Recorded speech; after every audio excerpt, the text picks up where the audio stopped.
J'ai vu ma sœur dilapider ma vie en une nuit de roulette, et j'ai ri parce que le karma, ce salaud impitoyable, porte souvent mon nom. Elle pensait que j'étais une banquière lambda, coincée dans les tableaux Excel de la BNP à Paris. Elle ignorait que sous ce vernis de sœur aînée bienveillante se cachait un loup de la DGCCRF, traquant les fraudes comme on chasse les fantômes dans les couloirs feutrés de la finance. Et maintenant, alors que ses dettes l'étouffent comme un corset trop serré, je savoure chaque seconde de sa chute, parce que la trahison n'est jamais gratuite, elle se paie en sang, en sueur, et en un plaisir froid qui ronge l'âme. Paris, cette garce aux lumières éternelles, m'a appris une chose, l'amour familial est le plus beau des mensonges, et le mien s'est brisé sur un relevé bancaire taché d'encre rouge. Ma sœur, Camille, n'était pas une voleuse ordinaire, elle était ma moitié, celle que j'avais protégée des tempêtes de notre enfance orpheline, et pourtant, elle avait plongé ses griffes dans mon compte pour fuir vers les tables vertes de Deauville, ce piège à âme perdu sur la côte normande. J'ai découvert l'ampleur du vol un mardi matin pluvieux de septembre, dans mon bureau exigu de la Direction générale de la concurrence, de la consommation et de la répression des fraudes, au cœur du 13e arrondissement. Le café refroidissait dans ma tasse en porcelaine ébréchée quand l'alerte est arrivée, une série de retraits massifs sur ma Visa Platinum, des sommes que je n'aurais jamais touchées pour un simple caprice. 10 000 € en 24 heures. Pas pour un achat impulsif chez Hermès, non, pour des mises folles au casino Barrière, où les perdants comme elles finissent par mendier des miettes aux croupiers impassibles. Je me souviens de la nausée qui m'a tordu les tripes, pas tant pour l'argent après tout, en tant qu'enquêtrice fédérale spécialisée dans les fraudes bancaires, j'avais vu des empires s'effondrer pour moins que ça, mais pour la trahison pure, brute, qui suintait de chaque ligne du relevé. Camille, ma petite sœur de 28 ans, avec ses yeux verts hérités de notre mère disparue trop tôt, avait utilisé mes cartes sans un battement de cils. Elle avait même osé m'appeler la veille au soir, sa voix suave et faussement légère au téléphone, « Chérie, j'ai besoin d'un peu d'air marin. Deauville, ça te dit un week-end? Tu paies, hein, comme d'hab ?» J'avais ri, bêtement, en imaginant un week-end sororal, ignorant que c'était le prélude à son pillage. Et là, devant mon écran, les preuves s'empilaient comme des dominos, réservation d'hôtel au Normandie, billets TGV pour Trouville, et surtout, ces fichus relevés de jeu, signés de mon nom falsifié d'une écriture maladroite qui hurlait sa culpabilité. Je n'ai pas pleuré. Pas tout de suite. Au lieu de ça, j'ai fermé les yeux et j'ai respiré l'odeur âcre de la pluie qui s'infiltrait par la fenêtre mal jointe, me rappelant les nuits de notre enfance dans ce HLM gris de Clichy-sous-Bois, où papa buvait jusqu'à l'oubli et maman nous serrait contre elle comme si le monde allait s'effondrer. Camille et moi, on s'était juré de s'en sortir, de ne jamais devenir ces ombres que l'on fuyait. J'avais grimpé les échelons, Sciences Po, stage à la Banque de France, puis cette nomination à la DGCCRF où je traquais les escrocs avec une précision chirurgicale. Elle avait dérivé, job éphémère comme hôtesse d'accueil, nuit blanche dans les bars branchés du Marais, et cette addiction au jeu qui la rongeait depuis notre deuil commun, 5 ans plus tôt. Le cancer de maman avait tout emporté, l'héritage modeste, nos illusions, et une partie d'elle-même qu'elle noyait dans l'adrénaline des roulettes russes financières. Pourtant, en cet instant, la colère n'était pas encore là. C'était une stupeur glacée, comme si on m'avait injecté du formol dans les veines. J'ai ouvert mon logiciel de traçage interne, un outil confidentiel que seuls les agents comme moi manipulent, capable de disséquer les flux monétaires comme un anatomiste fou. Les transactions défilaient, 2 500 € perdus à la blackjack, 4 000 à la roulette européenne, le reste englouti dans des verres de champagne et des robes de soirée qu'elle n'avait pas les moyens de porter. Et le pire? Elle avait utilisé mon adresse IP, via un VPN bas de gamme que j'avais installé pour elle l'année précédente, pensant la protéger d'un ex toxique. Ironie du sort, c'était mon propre bouclier qui l'avait rendu invisible aux algorithmes bancaires. Jusqu'à moi. J'ai éteint l'ordinateur d'un geste sec, attrapé mon manteau Burberry usé au coude, le seul luxe que je m'autorisais, et je suis sorti dans la rue Mouffetard, où les odeurs de baguettes fraîches et de fromage Roquefort se mêlaient à la bruine automnale. Mes pas m'ont porté jusqu'au café Le Petit Zinc, ce bistrot étroit où les Parisiens comme moi viennent noyer leurs secrets dans un expresso serré. Assise à une table en zinc rayé, j'ai commandé un double, et c'est là que la première vague m'a submergé, pas la fureur, mais un rire nerveux, étouffé derrière ma paume. Ma sœur, cette idiote sublime, avait cru pouvoir me voler sans conséquence. Elle, qui me racontait ses rêves de mannequinat ratés autour de dîners improvisés à base de pâte au pesto. Elle, qui pleurait sur mon épaule après chaque rupture, jurant que j'étais sa seule famille. Et moi? J'avais toujours pardonné, toujours tendu la main, parce que l'amour fraternel, dans notre monde de loup solitaire, est une drogue plus dure que l'héroïne. Mais ce jour-là, quelque chose s'est brisé en moi, comme un os qui craque sous la pression. Je me suis vu dans le reflet terni du comptoir, 32 ans, cheveux châtains coupés au carré pour ne pas entraver mes filatures, yeux bleus froids comme la Seine en hiver. Une enquêtrice, oui, mais aussi une femme qui avait sacrifié ses amours, ses voyages, pour bâtir un rempart autour de nous deux. Et Camille l'avait fracturé d'un coup de poker. J'ai payé mon café d'une pièce de 2 €, laissant la monnaie sur le zinc, et j'ai marché vers le métro, le cœur battant d'une résolution nouvelle.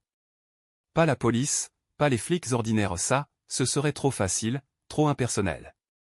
Non, je voulais la voir ramper, sentir le poids de sa propre honte l'écraser. La revanche, dans mon métier, n'est pas un mot vide, c'est une science exacte, un échiquier où chaque pièce avance avec une logique impitoyable. De retour chez moi, un 2 pièces modeste dans le 11e, avec vue sur les toits en zinc et les balcons fleuris de géranium, j'ai ouvert une bouteille de Bordeaux à un Saint-Émilion bon marché, mais corsé comme mes pensées. Assise à ma table en chêne massif, entourée de dossiers confidentiels sur des fraudes à l'assurance vie, j'ai tracé les premiers fils de ma toile. D'abord, bloquer les cartes, un appel anonyme à ma banque, prétextant un vol, pour que les fonds se figent comme de la lave en fusion. Puis, fouiller son appartement où elle vivait à 2 pas, rue de la Roquette, dans un studio minuscule payé par mes prêts successifs. J'avais la clé, bien sûr, on se faisait confiance, ou du moins, c'est ce qu'elle croyait. La nuit tombait, lourde et humide, quand je me suis glissé dans son antre. L'air puait le tabac froid et le parfum bon marché, un mélange de jasmin fané et de regret. Sur son lit défait, son téléphone vibrait, des messages de créanciers, des « chéris », rembourse-moi de type louche qu'elle avait rencontré en ligne. J'ai scrollé, impassible, photo d'elle au casino, riant aux éclats, un verre de martini à la main, ma carte dépassant de son sac à main Vuitton contrefait. Une photo nous montrait toutes les deux, enlacées lors de notre dernier Noël, sous le sapin clignotant de maman. J'ai zoomé sur son visage radieux, et là, pour la première fois, les larmes sont venues au pas de tristesse, mais de rage pure, une bile acide qui me brûlait la gorge. Je suis reparti avec son ordinateur portable sous le bras, prétextant une panne quand elle m'appellerait. Et elle a appelé, oh oui, le lendemain à l'aube, sa voix chevrotante filtrant à travers le haut-parleur, « Lise. Ma carte ne passe plus. C'est grave, je suis coincé ici. Aide-moi, s'il te plaît. » J'ai feint l'inquiétude, le cœur serré comme un poing, « Calme-toi, petite. Je m'en occupe. Rentre à Paris, on réglera ça ensemble. » Mais intérieurement, je jubilais déjà. Le piège se refermait, lent et inexorable, comme les mâchoires d'un requin dans les eaux troubles de la Manche. Camille ne savait pas encore que sa grande sœur n'était pas une sauveuse, mais une exécutrice. Et la revanche, cette maîtresse exigeante, venait de s'installer dans ma vie pour de bon. Les jours suivants se sont mués en un balai d'ombre et de murmures. À la DGCCRF, je maintenais la façade, réunion sur les cartels de blanchiment d'argent via les crypto-monnaies, rapport sur les escroqueries aux seniors dans les EHPAD de banlieue. Mes collègues, ces rats de bureau aux cravates trop serrées, me voyaient comme la machine bien huilée que j'étais, Lise Moreau, 32 ans, célibataire endurci, experte en traçabilité financière. Personne ne se doutait que sous cette armure battait un cœur vengeur, ourdissant un plan qui flirtait avec l'illégalité, mais après tout, qui mieux qu'une enquêtrice sait effacer ses traces. J'ai commencé par reconstituer son sillage numérique. Son laptop, un MacBook éraflé couvert d'autocollants de voyages avortés, regorgeait de secrets. Des historiques de navigation sur des sites de paris en ligne, pas seulement Deauville, mais des plateformes offshore basées à Malte, où les jackpots virtuels attirent les âmes désespérées comme des mouches sur du miel pourri. Des mails à des prêteurs usuriers, promettant des remboursements dès que Lise m'enverra de l'argent. Et des captures d'écran de ces gains illusoires, 8 000 € empochés un soir de chance, dilapidés le lendemain dans une frénésie de mise hasardeuse. Je lisais ça, le ventre noué, me rappelant nos soirées d'enfance où elle me battait aux échecs, son rire clair comme un ruisseau. Comment cette gamine espiègle avait-elle muté en cette kleptomane compulsive, rongée par un vide que ni l'alcool ni les amants ne comblaient? Pourtant, au milieu de cette fange digitale, j'ai trouvé un fil d'or, ses contacts au casino. Un certain Raoul, croupier aux épaules larges et au sourire carnassier, qui lui prêtait de l'argent contre des faveurs. J'ai hacké son compte Insta, un jeu d'enfant avec les outils de mon service, et j'ai vu leurs échanges, photos suggestives d'elle en lingerie, lui renvoyant des émojis de billets. La jalousie m'a piqué, fugace mais vive, pas pour Raoul, ce minable, mais pour la légèreté qu'elle feignait encore, cette capacité à séduire alors que moi, je m'enfermais dans des nuits solitaires avec des rapports de 200 pages. J'ai décidé de frapper là où ça faisait mal, ses dettes. Au lieu de les effacer comme elle l'espérait, j'ai amplifié le chaos. Un mail anonyme à Raoul, depuis une adresse jetable, Camille est fauchée. Elle t'a menti sur ses cartes. Récupère ton dû, ou je balance tout à la police. Puis, un appel au créancier, mimant la voix d'un huissier, Mademoiselle Moreau doit 15 000 €. Saisie en cours. Je les ai laissés s'acharner sur elle, comme des vautours sur une charogne encore tiède. Et Camille, oh, ma pauvre Camille, rentrait à Paris le soir même, hagarde, les yeux cernés de noir comme un panda en deuil. On s'est retrouvés chez moi, autour d'une bouteille de chablis tiède et d'une assiette de charcuterie achetée à la hâte chez le traiteur du coin. Elle s'est jetée dans mes bras, sanglotant, « Lise, j'ai tout gâché. » C'était juste. Une faiblesse. Le casino, c'est comme une drogue, tu sais? Ça commence par un frisson, et puis... Sa voix s'est brisée, et j'ai caressé ses cheveux emmêlés, feignant la compassion. Chut, ma puce. On va s'en sortir. Dis-moi tout. Et elle a tout déballé, les nuits blanches à miser sur le noir, le thrill de la bille qui danse, les promesses de richesse facile pour effacer le fantôme de maman. Elle a même avoué avoir utilisé mes cartes parce que tu as tout, toi l'argent, la stabilité. Moi, je suis rien. Ces mots m'ont transpercé comme une lame émoussée. Rien. Elle était tout pour moi, autrefois. Mais maintenant, elle n'était qu'une menteuse, une sangsue qui avait sucé mon sang financier pour gonfler son ego fragile. J'ai hoché la tête, versé du vin, et j'ai glissé la première pique, et si on appelait la banque ensemble? Pour bloquer les fraudes. Ses yeux se sont écarquillés, non. Ils vont me poursuivre, Lise. J'ai peur. Parfait. La peur était mon allié, cette compagne silencieuse qui ronge les tripes. Les semaines suivantes, j'ai tissé ma toile plus serrée. À la DGCCRF, j'ai détourné un dossier en cours sur le blanchiment via les casinos à un réseau normand lié à la mafia corse, parfait pour masquer mes propres investigations. Officiellement, je surveillais les flux, officieusement, je pistais Camille. J'ai installé un mouchard sur son phone, via une app de sécurité que je lui ai fournie. Chaque clic, chaque appel, atterrissait sur mon serveur personnel, crypté derrière des pare-feux que même Interpol peinerait à percer. Elle recommençait déjà, petit pari en ligne, 200 € par-ci, 5 cents par-là, creusant son trou comme un taupe affolé. Mon propre sommeil se faisait rare. Des nuits à fixer le plafond craquelé, hanté par des visions, maman sur son lit d'hôpital, nous serrant les mains, murmurant « protégez-vous mutuellement ». Et moi, qui protégeais une vipère. La psychologie du traître m'obsédait, j'avais lu Freud et Lacan à l'université, mais rien ne prépare à la dissection d'un être aimé. Camille n'était pas mauvaise, elle était brisée, un puzzle aux pièces manquantes rempli de vide abyssal. Mais la pitié? Elle s'évaporait, remplacée par une soif de justice tordue, une revanche qui me consumait comme un feu de tourbe, lent et inextinguible. Un soir de novembre, vent hurlant sur les boulevards, elle a craqué. Appel à 2 heures du mat, Lise, Raoul me menace. Il dit que si je ne paie pas, il va me faire du mal. Je me suis levé d'un bond, enfilant un pull en laine grise, et je l'ai récupéré à son studio, tremblante comme une feuille dans la tempête. On a roulé en Uber vers mon appart, Paris défilant en un blur de néon et de flaques miroitantes. Là, blottie sur mon canapé en velours usé, elle a pleuré toutes les larmes de son corps, confessant les détails sordides, les avances de Raoul, les nuits où elle avait cédé pour un sursis financier, le cycle infernal du jeu qui la tenait en otage. J'ai écouté, stoïque, ma main sur son épaule comme une ancre. Intérieurement, je bouillonnais. Raoul? Ce sous-fifre de casino? Il allait devenir mon pion. Le lendemain, sous couvert d'une enquête amicale, j'ai contacté un informateur aux barrières, un barman que j'avais croisé lors d'une filature précédente. Dis à Raoul que la sœur de Camille est flic. Qu'elle sait tout. Les rumeurs se sont propagées comme une traînée de poudre dans les backrooms enfumés du casino. Bientôt, Camille était persona non grata, interdite d'entrée, blacklistée, son nom circulant comme une malédiction parmi les perdants chroniques. Elle m'a supplié, les yeux rougis, « Lise, qu'est-ce que tu as fait ?» C'était ma seule issue. J'ai souri, froidement, ton issue, c'était moi. Et tu l'as brûlée. Pour la première fois, j'ai vu la peur dans son regard, pas celle du jeu, mais celle d'une trahison familiale, profonde comme un gouffre. Et dans ce regard, j'ai vu mon reflet, une justicière impitoyable, prête à tout pour rétablir l'équilibre.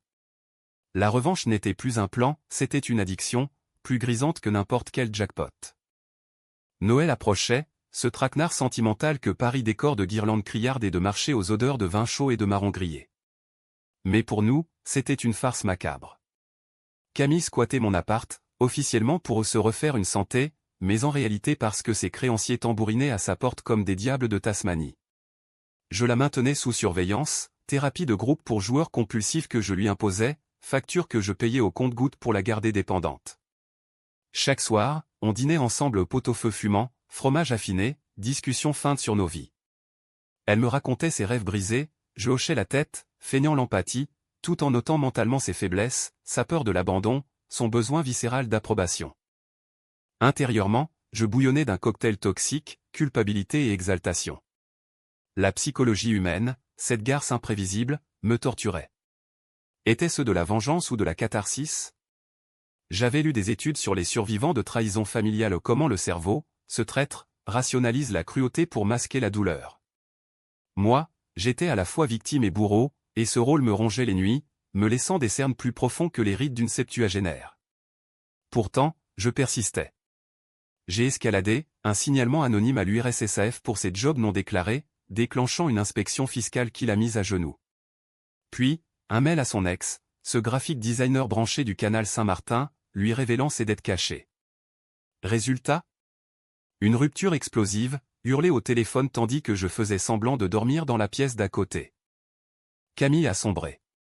Plus de rires forcés, plus de selfies filtrés sur Instagram. Elle errait dans l'appart comme un fantôme, en pyjama taché, les cheveux en bataille, marmonnant des excuses à maman dans le vide. Un matin, je l'ai trouvée prostrée dans la salle de bain, une boîte de somnifères ouverte devant elle. Je peux plus, Lise. Tout est ma faute. Mon cœur s'est serré au pas de pitié, mais d'un instinct primal, celui de la sœur aînée. J'ai appelé les urgences, feignant la panique, et on l'a emmenée au Pitié-Salpêtrière, ce mastodonte hospitalier où les âmes brisées vont se recoudre. Assise dans la salle d'attente au néon blafard, bercée par les gémissements étouffés des patients, j'ai craqué. Pour la première fois depuis des mois, les larmes ont coulé, chaudes et amères, sur mes joues. Était-ce la fin de mon plan? Ou juste une pause dans cette danse macabre? Le psy de l'hôpital m'a prise à part plus tard, votre sœur est en dépression sévère, mademoiselle Moreau. L'addiction au jeu est un symptôme, la trahison familiale, le déclencheur. J'ai ri, amer, et si la traîtresse, c'était elle? Il a haussé les épaules, ces psys parisiens si détachés, si lacaniens dans leur détachement. Camille est sortie 3 jours plus tard, pâle comme un linceul, sous antidépresseurs et thérapie obligatoire. Elle m'a regardé avec des yeux neufs, vulnérables, merci, Lise. Sans toi. J'ai serré sa main, mais intérieurement, le feu couvait encore. La revanche n'était pas assouvie, elle mutait, devenant quelque chose de plus sombre, de plus introspectif. J'ai décidé d'accélérer, un rendez-vous fictif avec un conseiller financier et moi, sous un pseudonyme, via Zoom. Mademoiselle Moreau, vos dettes s'élèvent à 25 000 euros. Signez ce contrat de remboursement échelonné, ou saisie judiciaire. Elle a signé, tremblante, ignorant que j'étais l'autre bout du fil. Janvier a apporté ses pluies froides, transformant Paris en un labyrinthe de flaques et de désillusions. Camille essayait de se reconstruire, CV envoyé à des agences d'intérim, réunion AA pour joueurs dans une église désaffectée du 18e. Moi, je jouais mon rôle de pilier, cuisinant des blanquettes de veau, l'écoutant divaguer sur un nouveau départ. Mais chaque soir, seul avec mon ordi, je compilais les preuves, enregistrement de ses confessions, traces de ses fraudes, un dossier étanche qui pourrait la plonger pour escroquerie aggravée. La tentation de tout balancer à la justice me titillait, mais non, c'était trop propre. Je voulais qu'elle sente le poids de ma main, pas celle d'un juge en robe. Le point de non-retour est arrivé un vendredi soir, sous un ciel d'ardoise. Raoul a débarqué chez moi, sa silhouette massive bloquant la porte, puant la clope et l'arrogance normande. Où est la petite salope? Elle me doit 5000 balles. Camille s'est recroquevillée derrière moi, gémissant. J'ai sorti mon badge DGCCRF, le cœur cognant, sortez, ou je vous coffre pour extorsion. Il a ricané, mais a battu en retraite, marmonnant des menaces. Ce soir-là, enlacé sur le canapé, Camille a murmuré, t'es mon ange gardien, Lise. J'ai souri dans l'ombre, mais mes mots ont été un poison sucré, toujours, ma puce. Mais souviens-toi, les anges ont des ailes coupantes. Le plan culminait. J'ai orchestré une confrontation finale au casino au Pas Deauville, trop risqué, mais une soirée privée au Cercle Wagram, ce repère chic du 17e où les Parisiens friqués perdent des fortunes en smoking. J'ai acheté des invitations via un contact, prétextant une soirée de rédemption pour elle. Affronte tes démons, Camille. Avec moi à tes côtés.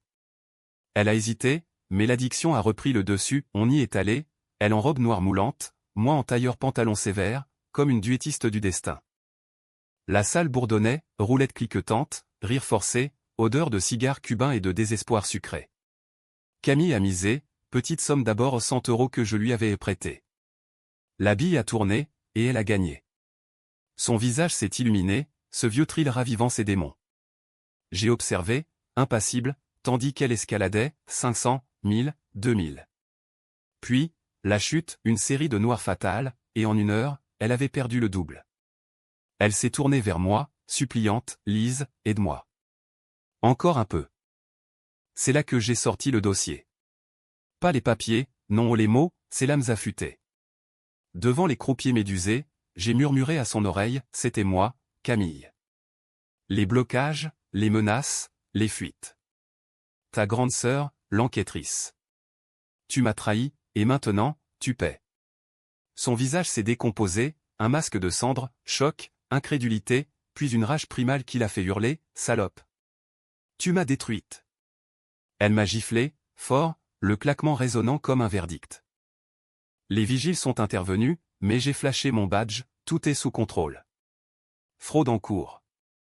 On l'a évacué, menotté pour la forme, tandis que je restais planté là, le joug en feu, le cœur en miettes. Dehors, sous la pluie battante de l'avenue des Ternes, je l'ai vu monter dans la fourgonnette des flics, ses yeux me maudissant. Et moi?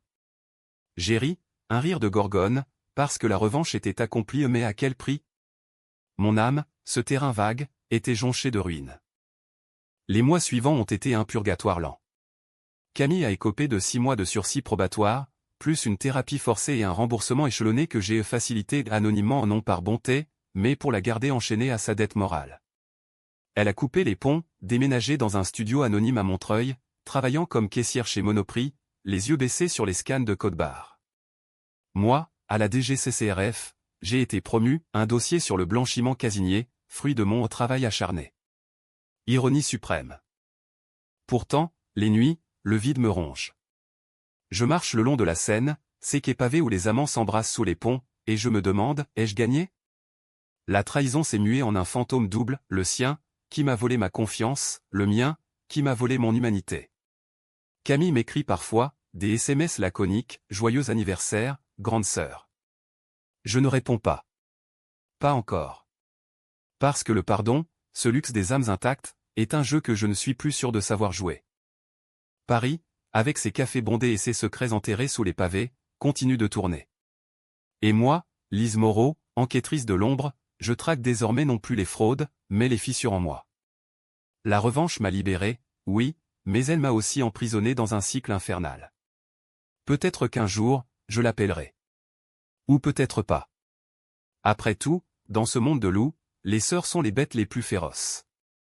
Et la mienne, blessée à mort, guérit peut-être plus vite que je ne le crois.